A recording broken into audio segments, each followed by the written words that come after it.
Hello, everyone. Scott Sylvan Bell coming to you live from Treasure Island, California, which means I'm dead in between. I got Oakland behind me, and right in front of me, I got San Francisco. I'm like right in the middle. This is the Bay Bridge, right? So they still got the piece that they're gonna blow up right there. Like within the next couple of weeks, they're gonna do demolition and just take care of it. We're talking about why people will say, why didn't my buyer buy from me? Why didn't my client buy from me? Why did I go on this appointment and nobody bought from me, okay? So we're in video number 3, and it's called Because You Didn't Listen. Because you didn't listen.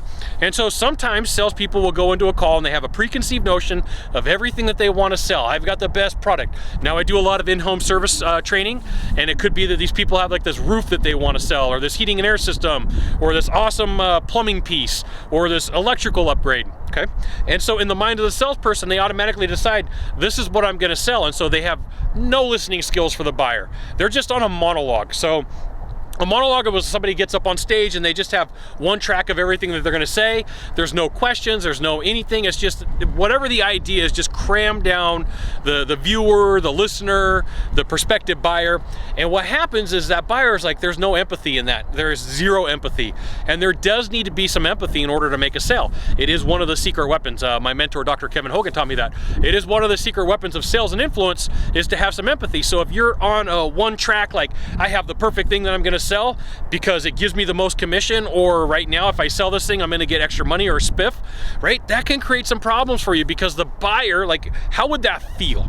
Right? I know that like feeling like for some people could be woo-woo, and they're like, well, you know, that's like 60s stuff or something you would get from like some hipsters, whatever. But understand how that feels does make a difference for the buyer. It could create some issues for you. So if you're not listening and you're not hearing what the person says and you're not interacting, and it's not really an interaction, it's just like this one track monologue, it's really going to create some problems for you, okay? So people come to me and they go, Scott, how come I didn't make the sale? So, you know, could be because you didn't listen. So what does that mean?